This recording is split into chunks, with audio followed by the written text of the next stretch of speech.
我今天马上要去做一件我已经很多年没有做过的事情，就是在300-400人面前演讲。那到演讲倒是一回事啦，但问题是这次是纯英文。你知道我毕业以来已经没有用纯英文演讲过了，所以说还是有点久远的。而且上一次有这么多人看我说话，在线下，当时还是用中文啦。之前拳头在那个18年的时候做校招，就是我们这次是一个至于品牌还有数字营销的行业峰会。那我是作为双重身份，相当于又是品牌创始人，然后又是 KOL， 去给大家分享如何在当下的中国市场去做这种 KOL 合作的品牌营销啊。所以我压力还蛮大，因为我昨天看了一下 speaker list， 看到有一些那个蛮牛的连锁品牌的 CEO， 我就想说，人家都连锁品牌了，我们这小破牌子连个线下店都没有呢，就感觉还是有点小慌的。我其实担心的是我的内容会不会大家觉得不够干货。对于讲这件事情本身还好，彩排了很多遍，所以呢，听天由命吧，好吧。这就是我们这次的场地。然后我刚进来的时候，我就跟 Bella 说，就好像实现了1秒出国，你知道吗？然后。对，这全是外国人，然后尤其今天阳光又特别好，就很像到了加州西海岸的感觉。开了40分钟，然后1秒穿越到硅谷，梦回西海岸。这个就是今天所有会上台演讲的嘉宾，我可以看到大家都是大佬，然后我在那边，我觉得这张照片有点差强人意，看来以后如果有这种商务演讲比较多，我需要再拍一个这种 profile photo。走，进去吧。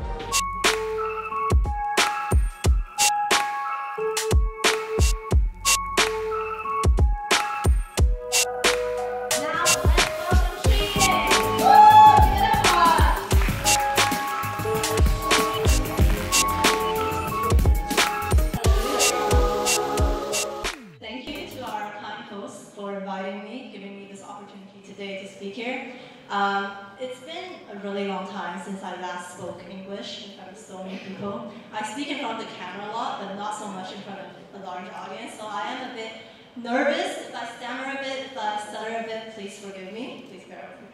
Alright, so let's get started. This is our topic today, the evolution of KOL brand collaborations, creating authentic connections in a crowded marketplace. But really, this topic is just about the evolving relationship between KOLs and consumers and brands. And before we officially dive into the content, just a little bit about myself, in case you're wondering why I'm up here. My name is Xuyin. I'm a content creator, mainly in the fashion and lifestyle industry. I've been in the industry for over 6 years, so I posted my first video back in 2018.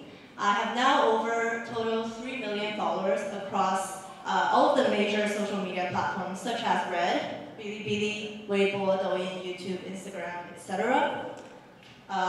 Here's a screenshot of my profile in case you were interested in following.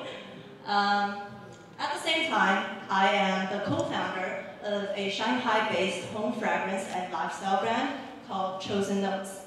And I really think this is the main reason why our host wanted me up here, because obviously, I'm not the most influential KOL out there, but I do have a dual identity, so I'm at the same time getting paid for advertisements, but I'm also paying for advertisements. Chosen Notes, as I mentioned, we're a luxury Eastern lifestyle brand, and we make home fragrances, but in a Chinese tradition. So one of our key products is our incense sticks right here. If you guys are familiar with like meditation and that kind of stuff. It's an incense stick that you burn and then you light, and it does the same thing as a candle, but it's more of a traditional Chinese thing. That's the best way to explain it. And I'm going to divide the content up into 3 bits today.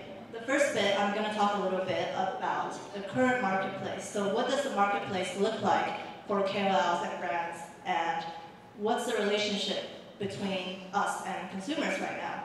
And then the second bit, after we learn a little bit about the current marketplace, we're going to dive into how to actually build trust and drive sales conversion through KOL collaborations. The last bit, I'm going to talk about how to actually get meaningful audience engagement through your KOL collaboration. Sorry, I have like so many things in my hand. I have to flip my thing and do the PowerPoint. All right. Before we officially get started though, I want to define one term, which is what is a KOL? Obviously we know what it stands for, right? Key opinion leader. But I think a lot of the time people in this industry just throw the term around. We're like, oh, KOL, influencer, yeah.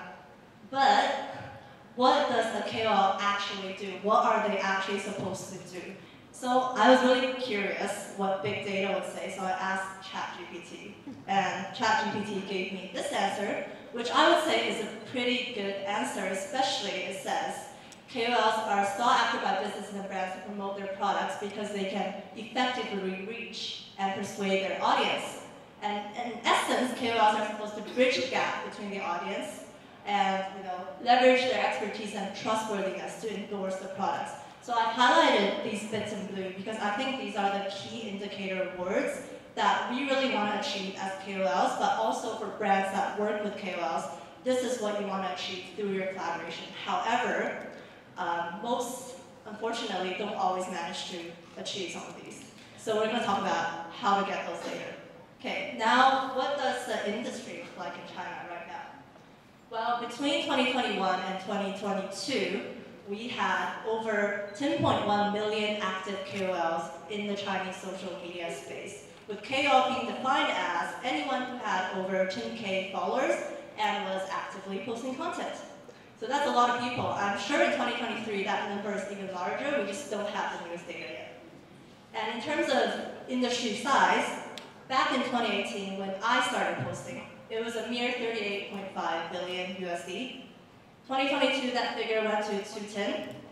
Now by 2025, we are projected to have over 1 trillion USD market size in this industry. So that sort of speaks for itself, how fast this industry is growing and how fast this space is really changing.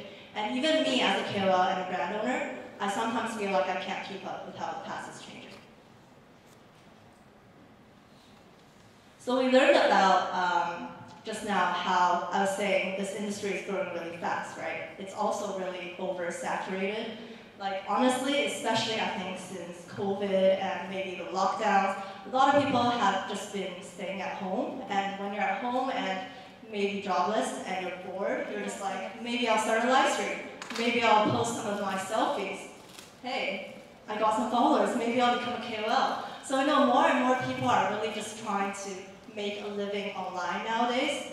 And it's a good thing because we always want new blood in the industry, but on the other hand, you really have varying quality content. And it's so oversaturated that as a brand, also I think it's very kind of difficult to know who to choose to work with. And unfortunately, as a KOL myself, I can say this from experience. Before 2021, a lot of the platforms in China, like Bilibili, Weibo, Red, they're gonna hate me for saying this, but this is the truth. Before then, I think a lot of these platforms didn't have a complete system to regulate KOLs posting their ads.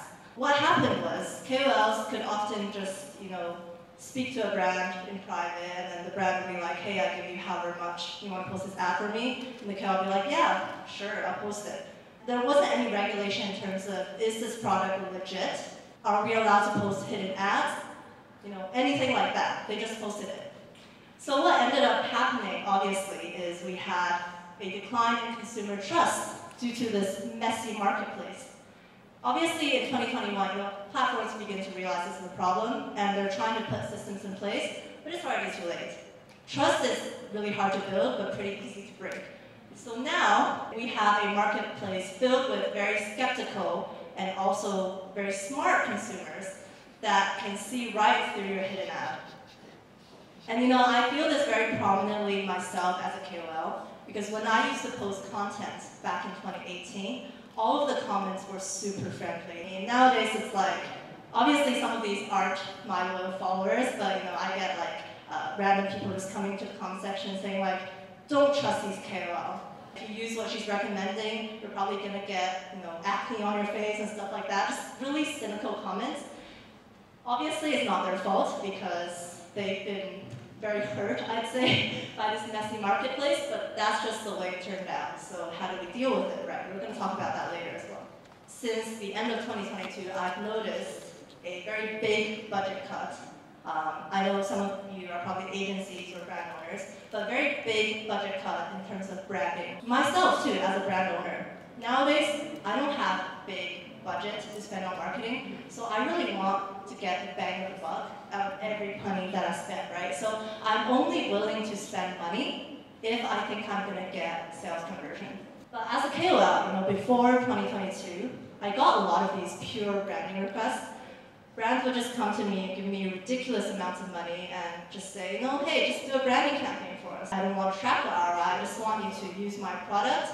That was great, it was easy money for me, but no longer the case nowadays. Okay, so in this current marketplace where we have, low consumer trust, very oversaturated with tons of KOLs, budget cuts overall, how do we deal? What can we do to still build that trust and get that connection back with the consumer, right? So I want to talk a little bit about leveraging live commerce. And I know you guys have probably heard of live commerce. It's a big thing in China for a couple of years now. But personally, as a brand owner, it's what I've been leveraging in the past year to get my sales conversions. China is the largest country in terms of consuming on live stream. Chinese people love to watch live stream. They love to buy stuff from live stream. This is a graph from McKinsey & Company, just comparing us to the rest of the regions. Obviously, live stream has been a big thing for the past couple of years, but I would say there's been a shift of buying because you think there's going to be a discount on the live stream to buying because you want to discover better brands or you like the KOL's taste. And this is what Xiaohongshu as a platform has been leading. Consumers are very tired of all these hidden ads, or sometimes they're not even hidden, they're like very obvious, but the KOL or the brand wants to disguise it as like regular content, except they're not really fooling consumers, they're still gonna scroll past it and be like, oh, this is an ad, whatever, right? But if you're doing this sort of live commerce and marketing and branding integrated into one, I think you're gonna get a much better conversion rate. We usually approach a KOL and we say, hey, this is our new product. Do you want to talk about it a bit in your live stream? If we get conversion, that's great. If we don't, at least we got some branding, right? And the KOL is happy as well because they're not losing anything. If they make conversions, they get a profit cut. But for the KOLs that do end up getting a sales conversion, we usually approach them with a long-term collaboration.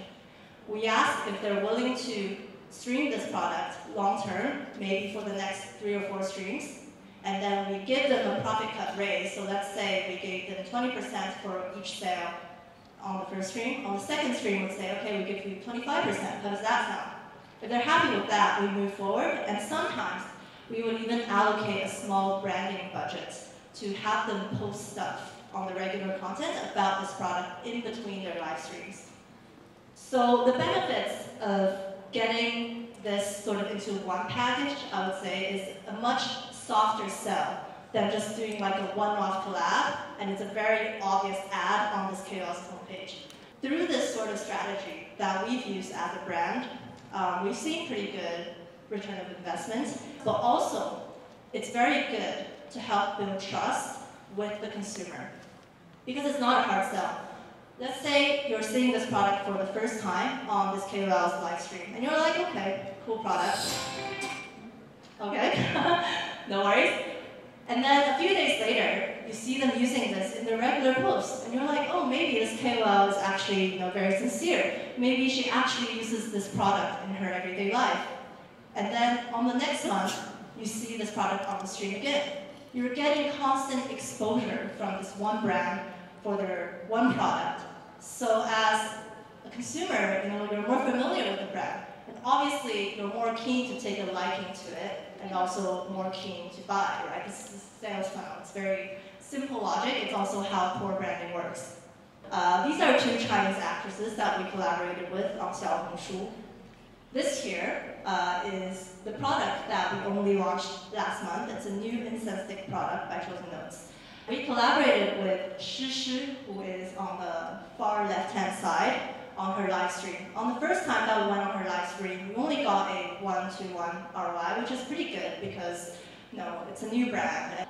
We really liked her style, and we wanted to go one more time with her. And then on the second time we went on her live stream, we got around like a 1-on-3 ROI. And I would say the reason for that is because through her first live stream, her audience already has an understanding of her brand. So the second time that you see it, you're obviously more inclined to buy, right? And through this sort of repeated exposure strategy, combining live stream and content marketing, we only launched this last month, and it says over 1,000 purchased in last month. And this is purely just from this type of strategy. This strategy builds a positive trust cycle between the consumer, the KOL, and the brand. Because if the KOL and the brand has a long-term collaboration, you're going to have more trust between the brand and the KOL, and therefore the KOL will seem more sincere when they're recommending the product to the consumer. And because you seem more sincere, the consumers are more willing to take the KOL's word. And in turn, because they've seen your brand so many times, they will have more trust in your brand as well. What we don't want is this negative trust cycle. I know my PowerPoint skills aren't that great, but hopefully it gets the point across. Is where you have like these constant one-off collaborations with different KOLs. Sure, you're getting a lot of SEO, a lot of exposure, but it's one-off, right? And you don't really have any connection as a brand to the KOL. And of course, the consumer is not going to take the KOL's word because they know it's an ad. And of course, they're not going to have that much trust in the brand because they've only seen it one time, unless you're already a very big brand like L'Oreal or something. But most of us don't have that privilege.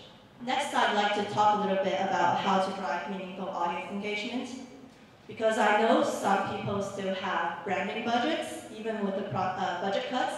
And sometimes, you're not doing this necessarily just to drive conversion. You also want high-quality engagement and maybe exposure and SEO, that kind of stuff. So if you're not purely just going after conversion, what should you do? How should you collaborate with your KOL to at least get the most engagement out of the collaboration? So most people would say, well, that's a simple process, right? I just look at the KOL's homepage. If I like them, I like their style, they suit my brand image, then I collaborate with them. Well, it's not that simple. I think we have to be a bit more cautious than just looking at their homepage and deciding we want to work with them. So obviously, you first want to identify some prospective KOLs that you want to work with, narrow them down to a pool, make sure that they fit your brand image and values, and then through that pool, though, you want to evaluate authenticity. And now I'm going to say an open secret, or maybe not an open secret, I don't know how many people know, but in China, it's still very easy for KOLs to fake their data, right? Platforms have realized this is an issue. They've been trying to curb it for a long time. It's getting more expensive and harder, but still not completely resolved.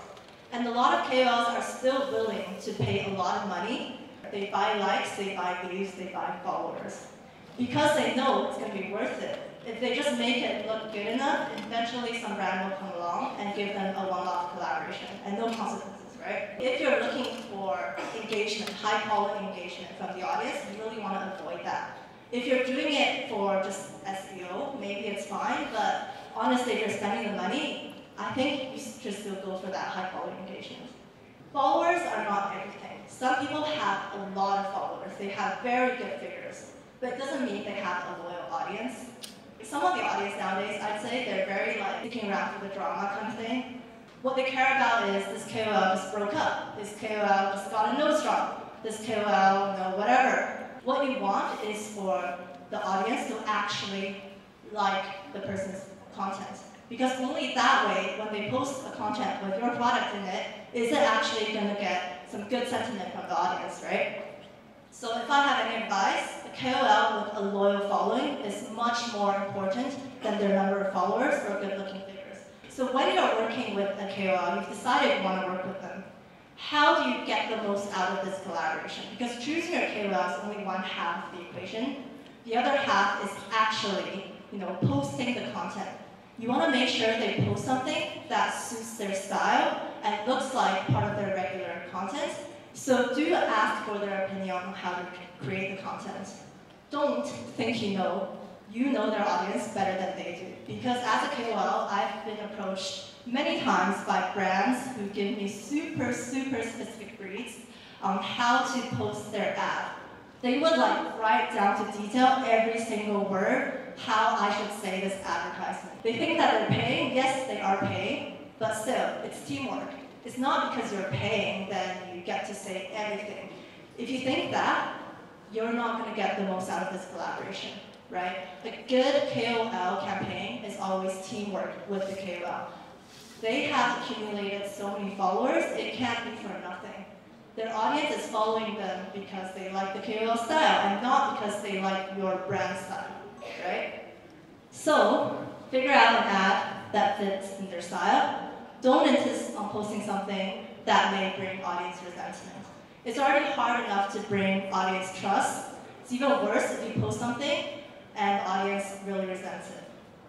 To close up, the logic of people following KOLs, it's very different from people following celebrities. I would say people follow KOLs because they want an online friend. They want that engagement factor. They want to seem like they're closer to the KOL. I always get these comments saying, I watched your video during hard times. You've given me a lot of emotional support. And I think that's really what makes KOLs attractive. You can emotionally connect with your audience. You engage with them. You seem closer to them. You're like a friend, not like some high-up, unreachable movie star, right? So as brands, what do you get out of this? Is I'm saying you shouldn't be posting really fancily made campaigns that look like they've been shot in a studio. Because if they wanted to see that kind of content, why wouldn't they just follow a supermodel? Why wouldn't they just follow a celebrity, right? You see this enough already. Or why wouldn't you just hire a model to pose with your product? Why would you get a KOL to post it? Okay, and that's all I have prepared for today. I hope it was useful, and if you have any feedback or questions or you just want to chat, I'll be sticking around for a bit, so feel free to find me, and thank you so much for your time.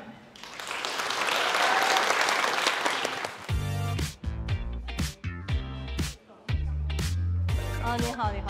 对，因为reasonable commission rates, and I don't do MCA.